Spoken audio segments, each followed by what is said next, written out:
07, ladies and gentlemen. Hope you're all having a fantastic day, and I hope you all had a chance to check out 321 on the Star Citizen PTU, because that's the majority of what we're talking about today. If you live under a rock, over the weekend, Star Citizen released a bit of a sneaky patch. Firstly, they renamed 320.x to 321, which we'll get to in a moment, chucked it into PTU with a couple of new missions, and some secret stuff that got data mined and then found. Ladies and gentlemen, the Pyro jump point.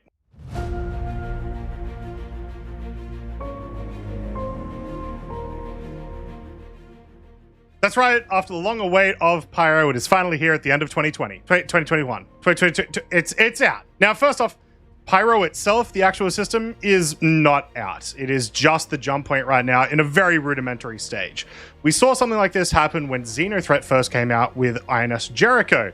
It was in the files, you were able to get to it, but you couldn't really do much there. So why? Why is the Pyro jump point in the game right now? There's a couple of reasons, I think. The first thing is that citizencon is a little over 2 weeks away. In fact, I leave for citizencon in pretty much exactly 2 weeks. We talked about on the Answer the Call podcast that 320 felt a little bit rushed, and this may be why. It seems like 321 is going to be the patch that they release at citizencon, if not just before, so that they have some like new, fresh stuff to talk about. And they've put the Pyro stuff in there as a little bit of a teaser. But I would not get my hopes up yet. I think it is just that, a teaser. I think the more important thing about this release is the fact that they talked a little bit about why they changed the name to 321. In a post by Benoit, they talk about how it does look like Replication layout is going to be coming into 321 in a test patch and 321X in a live patch. If you've been following along with the development of Star Citizen, you'll know that the Replication layout is the last semi-major milestone that needs to be added to the game before we get 4.0. And they've talked about it as much over the course of the last year. It's not as big as a roadblock as PES, but it is something that needs to be in there. So, now that we're getting that in a 321.x patch, most likely towards IAE, we may actually be looking at a 4.0 PTU by the end of the year. All of that being said, makes a little bit more sense to put in this little teaser of the Pyro jump point when we are getting that close. But I need to remind you all, this is Star Citizen. Keep your expectations a little bit lower.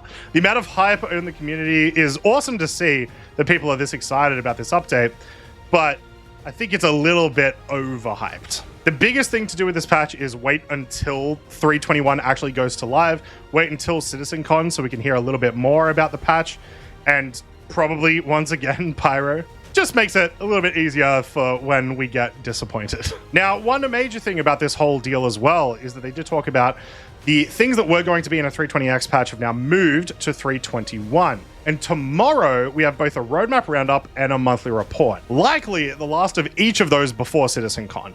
This is going to be really important because a lot of the stuff that we're going to see in that monthly report, we may actually see at citizencon, and you know, getting a little bit more information about what's actually going to come in 321 will be nice as well.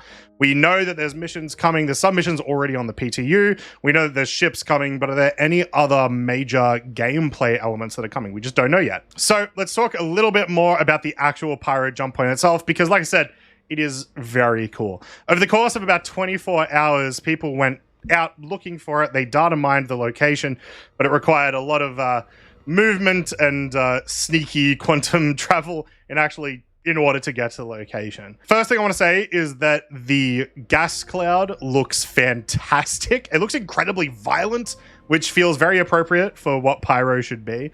Sort of a danger close warning for anyone who actually wants to venture into the star system. The signage that's up around the entire location saying, hey, welcome, you're heading into Pyro, or welcome to Stanton. The sort of warnings of we're not going to be able to protect you if you go into this jump point. They're pretty cool. And not to mention that it does have its own orbital station at the location. So you will be able to theoretically park up there and, you know, actually spawn ships and store ships and sell cargo and anything in between that you can do at a regular station. So let me know what you think in the comments. It's going to be a very short video because we're probably going to be talking about a lot of this a lot more in like 2 days when the monthly report and the roadmap comes out. But what do you think? Why did CIG put these into the files for 321? Why did they push 321 to the PTU so early? Why did they push 320 live so early? Do you think I'm on point with some of these takes? Do you think I'm way off base? Only you can tell me. So let me know in the comments below. And I will see you guys probably in 2 days' time. Catch you then.